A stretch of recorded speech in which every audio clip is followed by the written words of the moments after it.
I know it doesn't look like it, but I am over 65. I wish I way over. And that's why I'm getting my booster shot today. Tonight on the Donlon Report, President Biden gets his boost. But what about the rest of us? I'll ask CDC Director Dr. Rochelle Walensky about plans for the booster shot, when those 65 and younger can get it, and how the administration plans to convince those who refuse to get the shot. We'll also continue our Policing in America conversation, some wild body cam video showing what it's like for the men and women in blue on a daily basis, putting their lives on the line. Great to have you with us as we start at a new hour. Hope you had a nice weekend. The Donlon Report starts right now.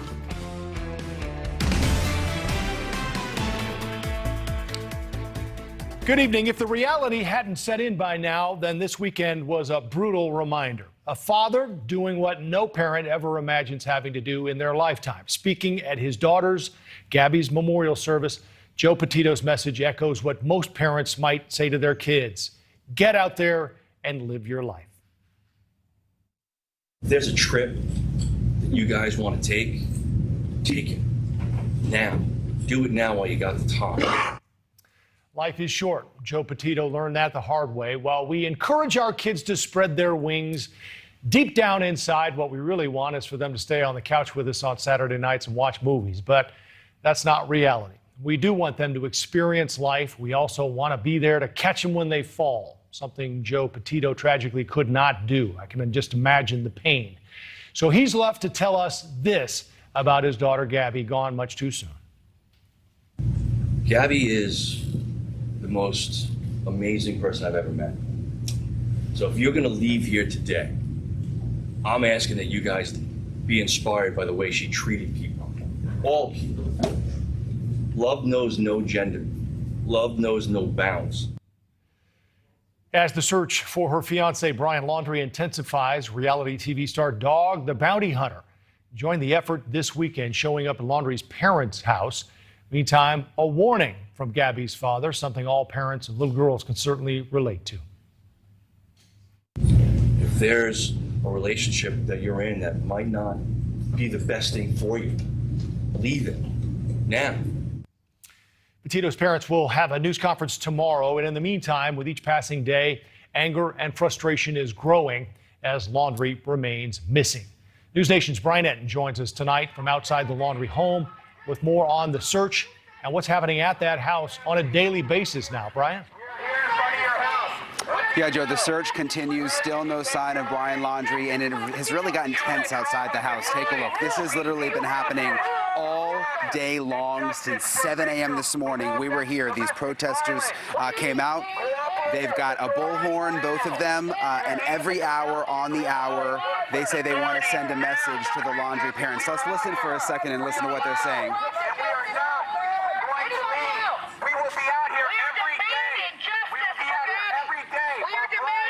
Basically demanding justice for Gabby. They say they're going to do it on the hour.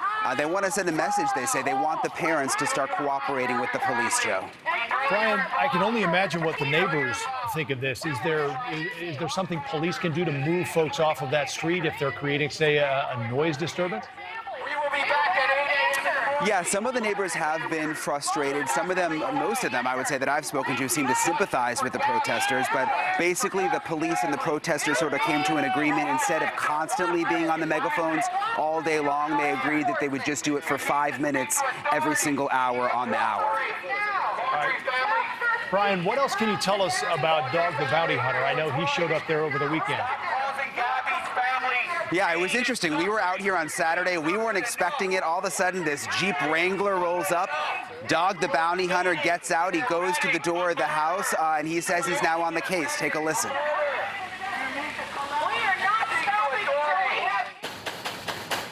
Can you tell us why you're here, sir? Well, really? No, come on. You know, okay? Aloha, guys. Thank you. This is not going to go away. You can't hide from this. Yeah, so that was Dog the Bounty Hunter. Apparently he's still in the area, and he says he's following up on his own leads, Joe. All right, Brian, thanks very much. I want to go down to former U.S. Marshal and host of Manhunters Fugitive Task Force. Lenny DePaul joins us again. Lenny, it's great to have you back. Let's pick up there with Dog the Bounty Hunter. Is there something private bounty hunters can do that maybe law enforcement can't? Good evening, Joe. I mean, not that I'm aware of. I give Dog the Bounty Hunter an E for effort. Unless the Laundrie family spoke to the Northport Police Department and said they'll talk to nobody but Dog the Bounty Hunter. I mean, he has no legal authority to do that. But maybe he thought he could get inside, talk to the parents, maybe convince them to have their son turn himself in and whatnot. So. Again, I give him an E for effort. I know they called 911 on him, and the police did respond after he had left. So, it's something where there's no bond default. He hasn't even been arrested yet, so I'm not quite sure what his vision is. But again, I give him an E for effort. Right. He thinks he'll have a beat on him in 48 hours, Lenny, and that he'll find him by mid-November. Is that realistic? I would only hope so. I mean, again. I work I used to work in an agency that the U.S. Marshals, they're professionals. I mean, it's a storied agency. They pretty much, they know what they're doing. Dog the Bounty Hunter, again, he's done well, from what I understand. And sometimes, though, you step on law enforcement's toes. I mean, you have no idea what direction these fugitive investigators are going right now.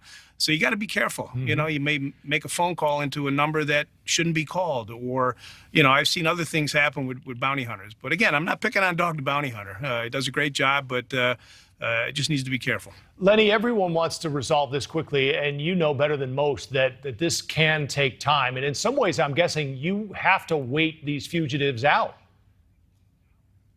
Absolutely, Joe. I mean, they're chasing a ghost right now. However, they're doing some intense work behind the scenes. So law enforcement's not going to tell you and I everything, and rightfully so. They're crossing their T's, dotting their I's. It's all about human intelligence, signal intelligence. It's all about collection. So they're putting that puzzle together, connecting the dots. And it's Laundrie that's sleeping with one eye open, not law enforcement. Time is on their side. Right. However, yes, they got to get them scooped up sooner than later, put this thing to bed, and hopefully, like I said before, this goes down without incident. Lenny, so much was made of the fact that police didn't bring Brian Laundrie in for questioning initially, and that there was this period of time where perhaps even his parents were able to give him a head start, if you will. I'm wondering if that translates to the parents. Do you think law enforcement has brought in the parents and they know all there is to be known from those parents? Have they been questioned?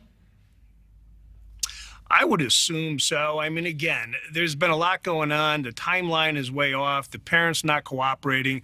Their attorney, Bertolino, I mean, he's made comments in an open forum about the warrant that was issued.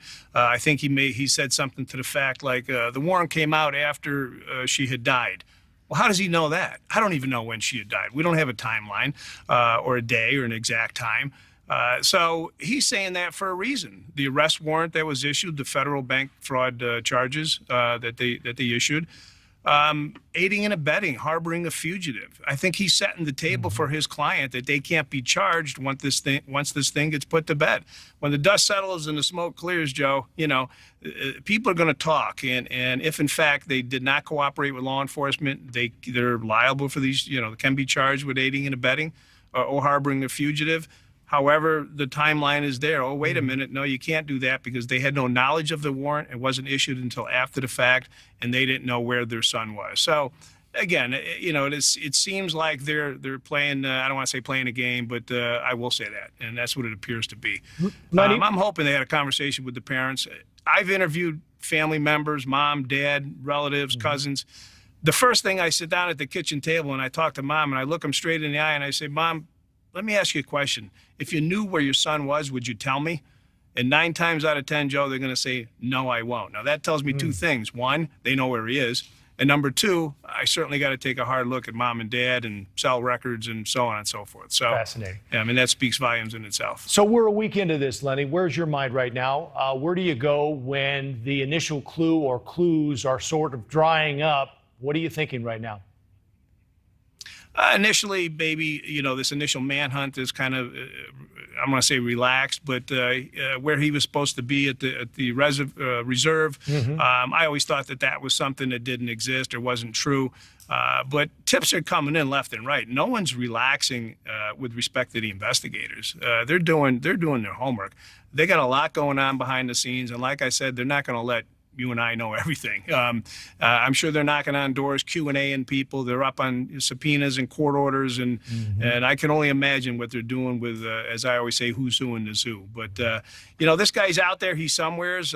Somebody aiding and abetting him, putting him up somewheres. Is he in the Appalachians? Is he in the woods? Who knows? But I mean, like I always say, you can run, but you can't hide. And when you run, Joe, you only go to jail tired. All right. Well, great insight as always. Lenny DePaul, it's great to have you with us back. We appreciate it, and we'll be in touch as the search continues. Thank you, Joe. Have a good evening. You too.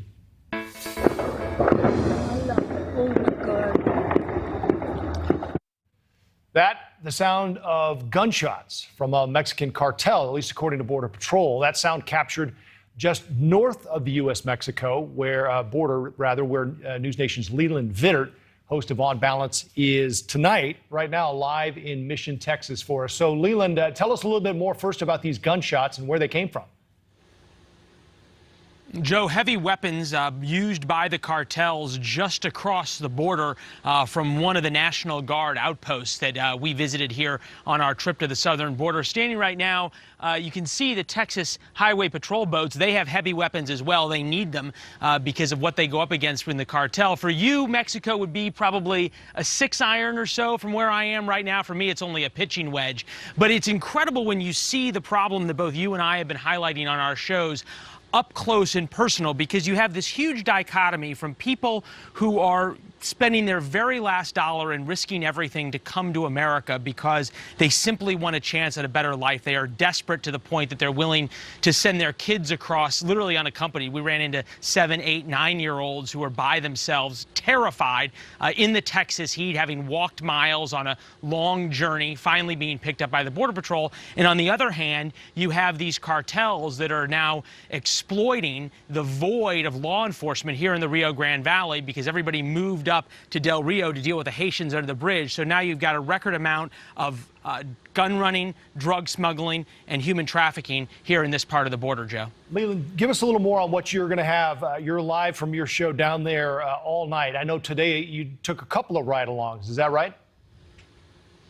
Yeah, exactly. We went out with the Texas Highway Patrol here in their boats up the Rio Grande. And you have to understand the Border Patrol has become so overwhelmed and then so demoralized because of the Biden administration's policies that they've basically become processing agents rather than enforcement agents. It's now been left up to the Texas Highway Patrol, the Department of Public Safety, to patrol a lot of these border crossings in part of the Rio Grande.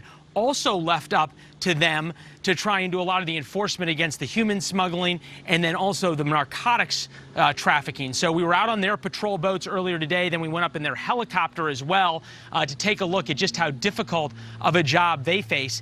They say that for every one person they catch, be it human smuggling, drug running, or narcotics trafficking, 2 or 3 still get through, Joe. Leland, I'm curious, you've been there on the ground for a couple of days. Is there one thing you saw that surprised you or that maybe was different than you were expecting on the way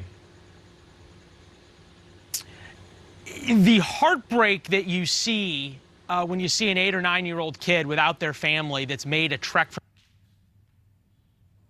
from... We lost Leland's signal. All right, well, hopefully that won't happen at the top of the hour when On Balance comes to you live from Mission, Texas, but we'll hear more from Leland coming up in about 45 minutes from right now. President Biden got his Pfizer booster shot today. What about the rest of us? I'll ask CDC Director Dr. Rochelle Walensky ahead, joining us for a live interview about plans for the booster shot and more, when those 65 and younger can get it, and how the administration plans to get the country fully vaccinated. We'll continue our Policing in America conversation as well, while body cam video shows what it's like for our men and women in blue on a daily basis. More on that ahead. And as we head to break, don't forget you can follow us on social media at The Donlon Report on Twitter.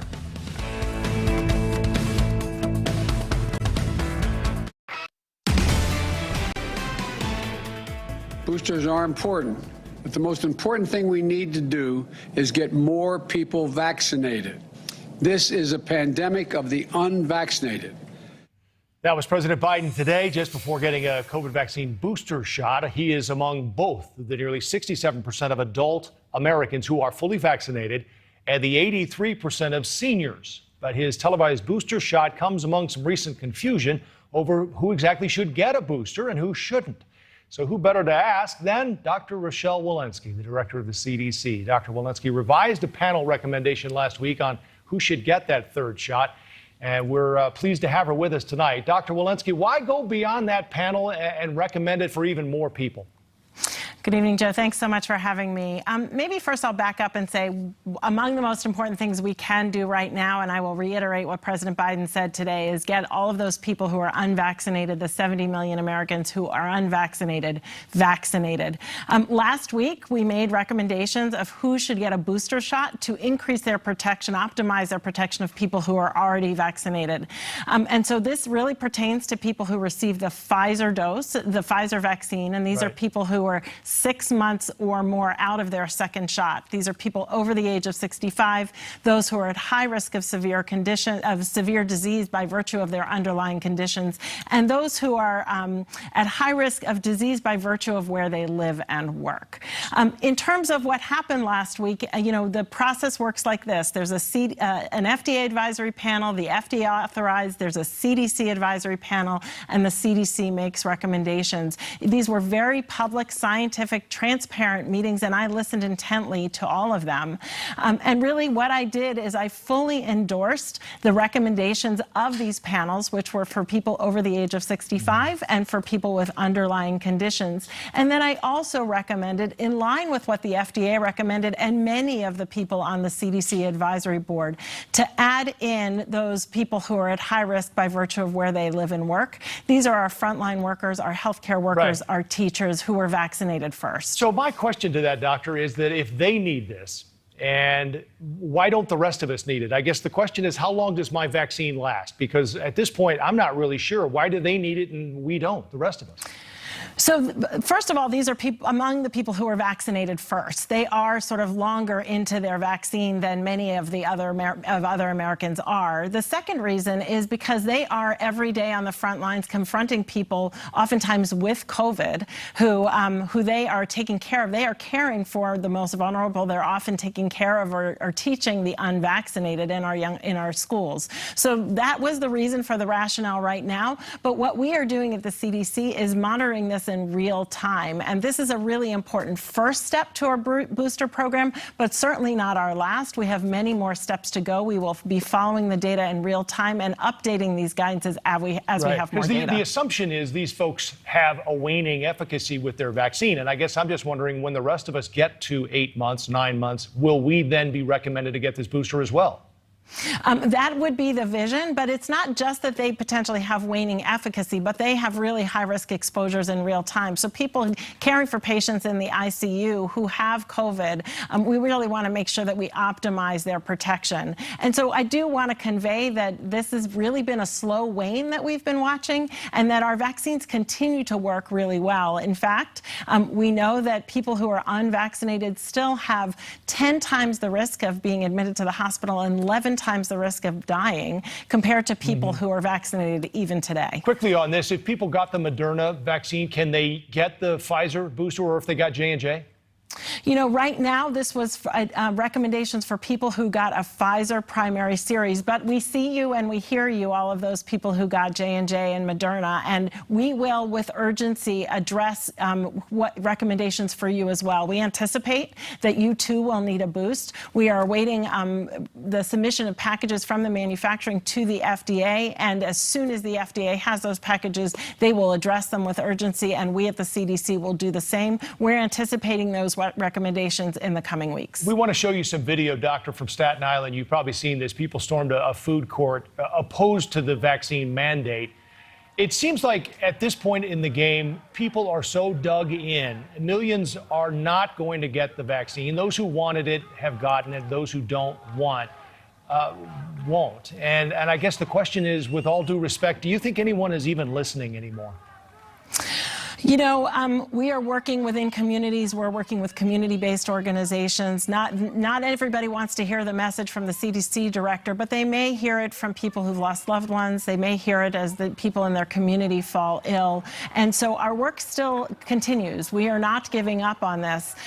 Certainly vaccine mandates are one way to increase vaccination. We have seen them work, and they are continuing to work. More and more people just in the last several weeks with these vaccine mandates coming to a head have been getting their first doses of vaccines. Right. It has also put hostesses, I guess, if you will, and restaurant workers on the front line of this, being attacked essentially for asking people the proof of vaccine. This is video from New York. The New York Times also saying that these hostesses are now on the front lines in the battle against the pandemic. Is this an unfortunate byproduct, or why should, is this an unfair situation they're being put in?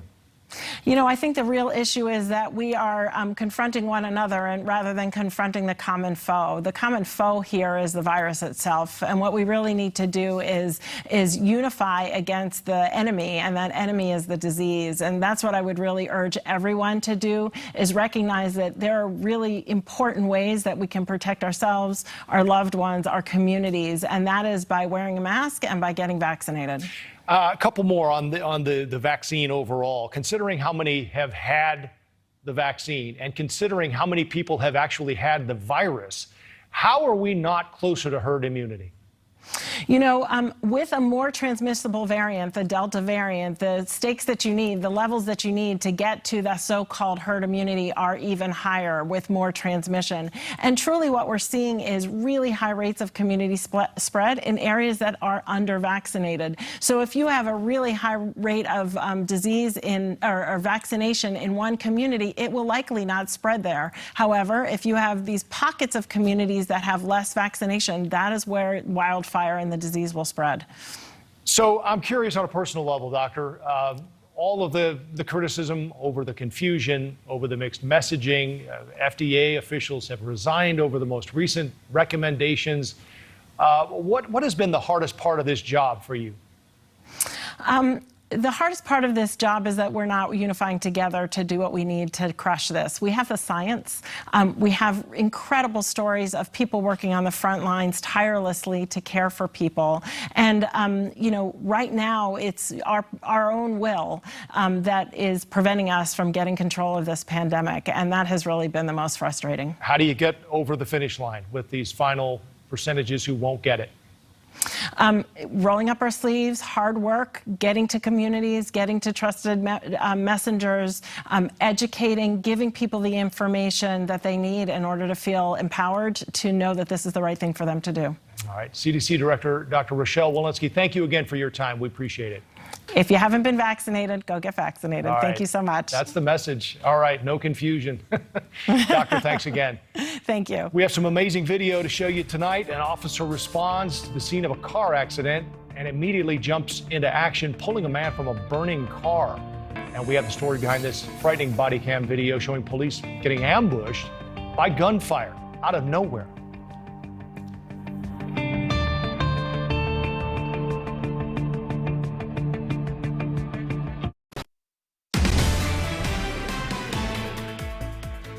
A police officer in San Jose, California, risking his life. Watch him pull a man from a burning car as firefighters arrive on the scene there. Pedro Garcia being praised for bravery and quick action. He's described as a rookie officer. He just joined the force in February. Garcia was not hurt. And then there's this from Orlando, Florida. Watch out, watch out, watch out.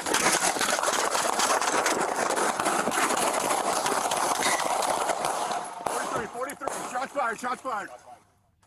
Police arrested 2 men and a 17-year-old for this armed ambush of the officers. The cops returned fire from inside the vehicle. Police say the SUV was riddled with bullet holes. No officers were hit, though. And there's this story as well from Orlando. A second ambush in just days, this time attacked by a man with a brick. The suspect coming from around the car and starts hitting them while streaming it all on Facebook. One officer suffered a broken nose. The other had his left eye gouged out. Meantime, a sheriff's deputy in North Florida has died after being shot twice during a traffic stop. Joshua Myers of the Nassau County Sheriff's Department was just 29 years old. Zeke Arkham is a police officer in New York, host of the podcast Reasonable Suspicion, and he joins us now. Zeke, I don't know what to make of all that. I think the thing that strikes me as I read it all is there are undoubtedly people who will see that and say, who in the world wants to be a police officer facing all of that? Well, yeah, the job is very tough. It's not like what you see on TV or in movies where everything comes together, the bad guys get caught, and everybody gets home for dinner in time. The job is hard. It's tough. You do get ambushed. You do get into physical confrontations. The job gets ugly sometimes. And putting video out there like this shows people exactly what we go through as police officers. And hopefully there's more understanding of what we go through. You know, I hear a lot of people say, oh, well, being a taxi driver is tougher than being a police officer or being a coal miner. Yeah, but coal miners and taxi drivers aren't being ambushed by criminals.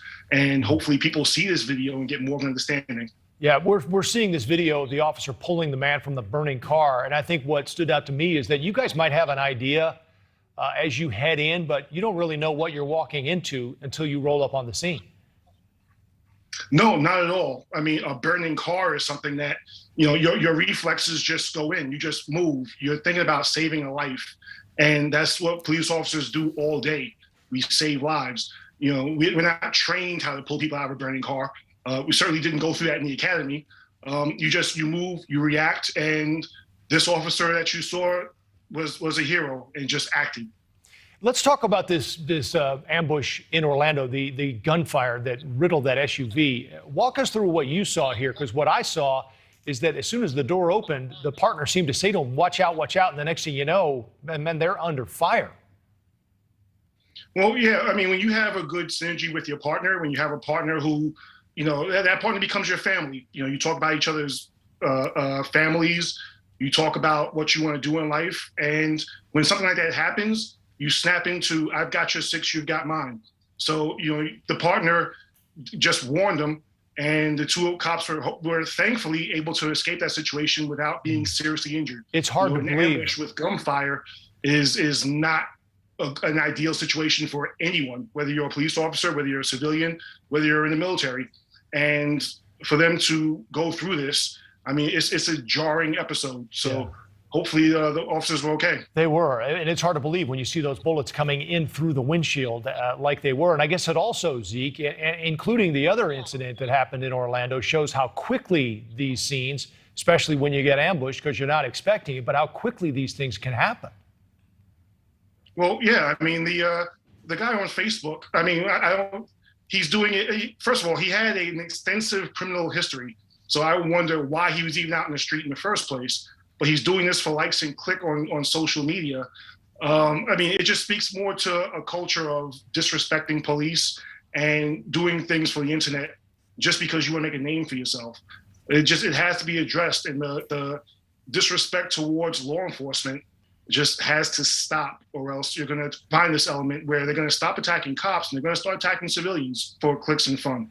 We do want to get you on another video here, Zeke, while we have you. There's a situation in the St. Louis area where police used a dog on a man who appeared to be following instructions.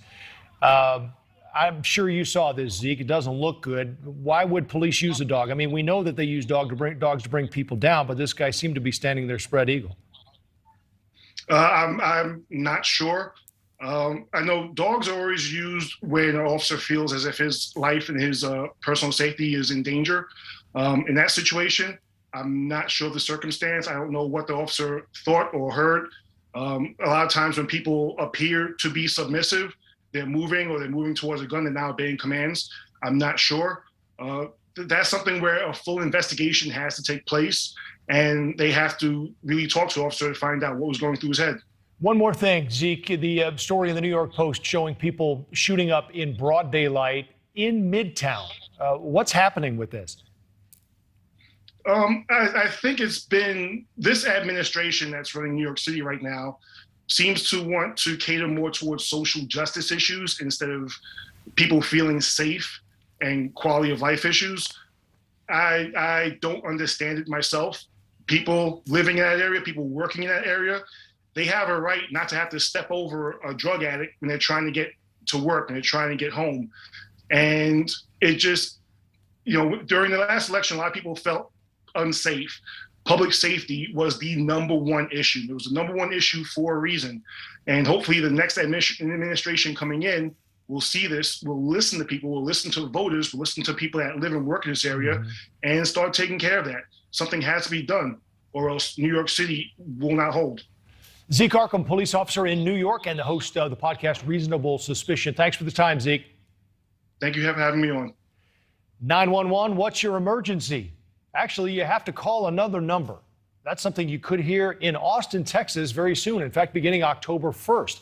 The state's capital city asking for residents to call a different number, 311, for crimes no longer in process or non-emergency calls. Due to a dire staffing shortage, instead of a police officer, someone called a civilian officer will come. All of this following a $150 million cut to the police department budget. Jennifer Zemansky is with the Combined Law Enforcement Associations of Texas, CLEAT. Jennifer, it's good to have you. Thanks for the time. How much of this has come about because of the defunding of the police there in Austin, that $150 million cut? That is the reason for that. And in Austin, we have a current mayor, city council, and district attorney who are part of a national mindset to undermine the police and dismantle the police, and have been for quite some time. And so now we are feeling the results of that, first and foremost with our staffing. And as a result of the staffing crisis, we are now not able to answer what we believe are emergency calls, but they are calling them non-emergencies. So we'll have to go to the citizens and ask them how they feel about that. Well, that was my next question. Austin is sort of a blue island in the red state of Texas there, and if anywhere there would be a chance this might work, it's in the city of Austin. What do the citizens there think when they call police and a civilian officer shows up to take their report? Well, we might be called a blue island, but we don't think that this represents the city.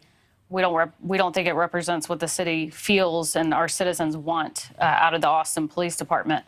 So our city council and our mayor have acted unilaterally, and we don't believe they've acted on behalf of the citizens. And so we have currently a proposition on the ballot that'll be on the ballot in November that will require city council to fully fund and fully staff the department per Department of Justice safe city standards. And we are fully confident that this is going to pass, and we have reason to believe that the citizens of Austin believe in the Austin Police Department. They want a police response regardless of what the situation is. Burglaries are on the list. If your home is burglarized, you will not receive a 911 response. You will not receive a police officer to go put eyes on the crime scene. I don't think that's acceptable, and I don't think any of our citizens believe it's acceptable either. We'll continue to follow this and see what happens with that November election as well. Jennifer Zemansky from CLEAT, the Combined Law Enforcement Associations of Texas. Thanks again for your time. Thank you. But I am what you might call an old-school liberal who was brought up with the crazy idea that segregating by race is bad. Bill Maher firing back at criticism over his stance on the NFL playing two national anthems. Both sides of that debate coming up. And fallout from those scathing insider reports on Facebook we brought you. They knew Instagram was toxic for young girls, and Facebook makes us angrier and did nothing about it. There will be a hearing on the Hill this week, but will Facebook see any consequences? We'll get into that. And we have a monster lineup tonight on News Nation coming up next. On Balance with Leland Vitter. He'll be live from Mission, Texas on the growing border crisis. And then the premiere of Dan Abrams tonight, 8 Eastern, 7 Central. Sports legend Bob Costas joins Banfield tonight. It's all right here on News Nation.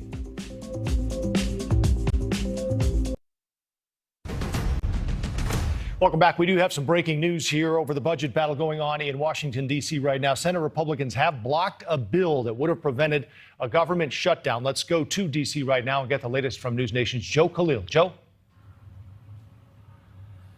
Yeah, Joe, and this is actually expected. Republicans have been saying for weeks that they were going to block this bill. The government is going to shut down on Thursday unless there's a temporary spending bill that's passed. The reason Republicans all unanimously blocked it is because they say inside that bill, it would have continued the government spending. It also would have raised the government's borrowing limit or debt ceiling. Democrats have said it would be irresponsible for Republicans to block it, but they have said to Democrats, they feel Democrats are responsible for some of the spending, and if they wanted to raise the debt limit, they have to do it all on their own. They're not going to get any Republican support to do that.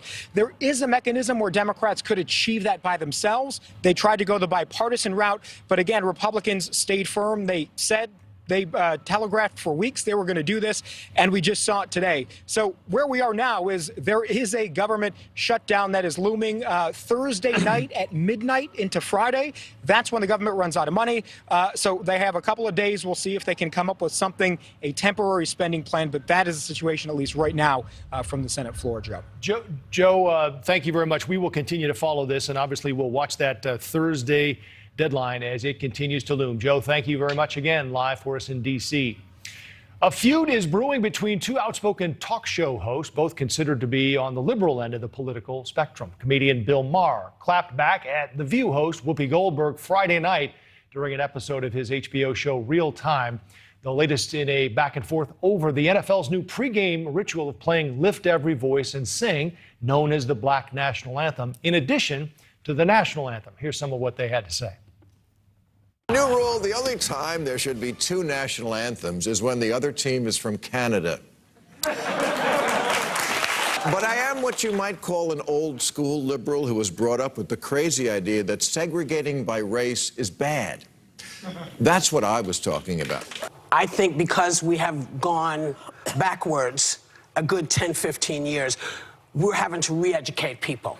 And just so you know, Bill, the Lift Every Voice has always been considered the Black National Anthem. It's always been that because the separation of the anthems has been so clear to us. For more perspective on this, I want to bring in political and social impact strategist Crystal Knight and host of the nationally syndicated radio show Eat, Drink, Smoke, Tony Katz. Welcome to both. Crystal, let's start with you. You heard Bill Maher there. The only time there should be two national anthems is when the other team is from Canada. How do you respond to that? Well, I disagree. You know, Bill Maher has a history of saying anti-race or racist things on air, and so I'm not surprised by his comments. I think I tend to side with Whoopi in that we're re-educating people, particularly under the wake of what happened in the 2020 protests with George Floyd and, you know, all of the uprisings that happened across this country. We're in a special and unique time where people really are leaning in on social impact and really relearning about African American history, and so I think it's a welcome, you know, change that the NFL is doing. It may not last forever, but it's something certainly that we should all embrace, even if it's temporary. You think it's racist to say there should be only one national anthem? Well, I'm not going to say that it's racist, but I think that there's room to add in the Black National Anthem. Tony, it's only played a couple of times during, I guess they call them tentpole games, the Super Bowl and a couple of others that are more highly visual. But it's not even in many cases broadcast. And I guess the question to you would be, if the league wants to play it, what's the big deal? The league can do what it does, and they see from the ratings the impact of, well, a myriad of things that they do. But the conversation has grown now into this idea of what Bill Maher is saying versus what Whoopi Goldberg is saying. The idea of re-education, I have to warn against it. That is a violent, awful thing to say. Re-education, as Bill Maher noted very, very well, is the stuff of Chairman Mao, is the stuff of China today, the communist Chinese. And with all due respect, there's absolutely no way to say that in American culture without coming off as being unbelievably, incredibly violent, as if to say, if I disagree with something, it's because I wasn't properly educated. It's the United States. There's one national anthem. That doesn't take the strongest of educations. That's just a matter of fact. Crystal, he also said, Bill Maher, that he's fine changing the national anthem. I guess his point would be that if it's offensive to some, why not change it? But we should only have one that represents all of us. Well, there is one national anthem. I think, again, what, your other panelists and I disagree on is we're adding something to the conversation. We're not taking anything away by adding the Black national anthem. And so I want to just push back and say, if there's room for us to continue to have this conversation about how offensive the anthem is, the national anthem is, to many Black and brown Americans, then why can't we add something to the conversation by playing this? It doesn't take away anything from anyone by adding this national anthem into the pregame show, if you will. But so why is it an issue if we're just adding something that's merely 2 or 3 minutes long? It's not, again, it's not taking away anything that is uniquely or intrinsically American. It's adding and showing that the Black people who've been in this country and who have built this country for free are being honored through recognition of a song ahead of a pregame show. Tony, I'll give you go ahead. Yeah, because we're up against the clock.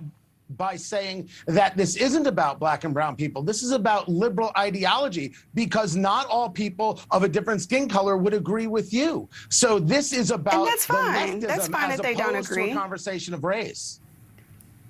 Well, listen, it's fine if not all Americans agree. Not all Americans agree about the national anthem, which is what we saw during the Kaepernick kneelings. Sure. And so we've seen that over and over again. And the NFL pushed back. He still isn't playing in the league right now simply because of that. So again, if there's room, well, that's one of the reasons why, because he's been kneeling, and the NFL has been, very forceful in making sure that he's been blocked, among other things that they've done. Right. And so if there's room for the national anthem, there's room for the Black national anthem. All right, Tony, we literally have 20 seconds left. Finish it up. Colin Kaepernick has made himself the story, and the NFL likes teams, and they like the team to be able to have cohesiveness. And right now, with all the quarterback issues in the NFL, they would take anybody who could throw the ball. There's a bigger issue there with Colin Kaepernick that doesn't even belong. They don't like independent thinkers. That's what that is. They don't like an independent thinker. That's what that could be true, but I don't think that's about Kaepernick in and of itself. All right, he should be playing. It's an interesting conversation. It's not should. It's whether or not you can. We've gone to Kaepernick from the national anthem, but it is good. Crystal Knight, Tony Katz, thank you both for the input. We appreciate it. Good to see you both. Pleasure. Thank you. Thank you. The U.S. golf team takes the top spot in the world ahead in our American Snapshot celebration as America takes victory over Europe in the Ryder Cup.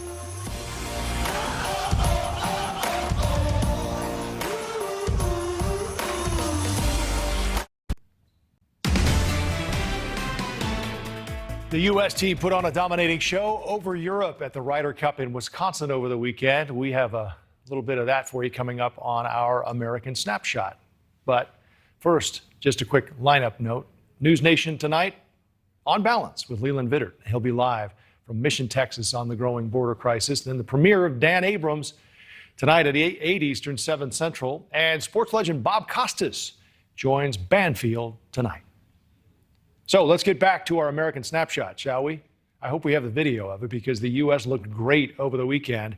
The Ryder Cup, a year late because of COVID, but it went on, and it went on strong for the Americans. The U.S. routed the Europeans 19-9. This is one of the most lopsided victories, certainly in recent memory. Also, the first win for the U.S. since 2016. U.S. Captain Steve Stricker added that this group of American golfers, part of a new era of golf. It's our American Snapshot tonight, the celebration of a big victory over Europe at the Ryder Cup. The next one scheduled for 2023, so they'll stay on schedule here, delayed by COVID. Rome gets to host the next Ryder Cup. Big night ahead for us on News Nation. Stay right there. On Balance with Leland Vittert next, live from Mission, Texas.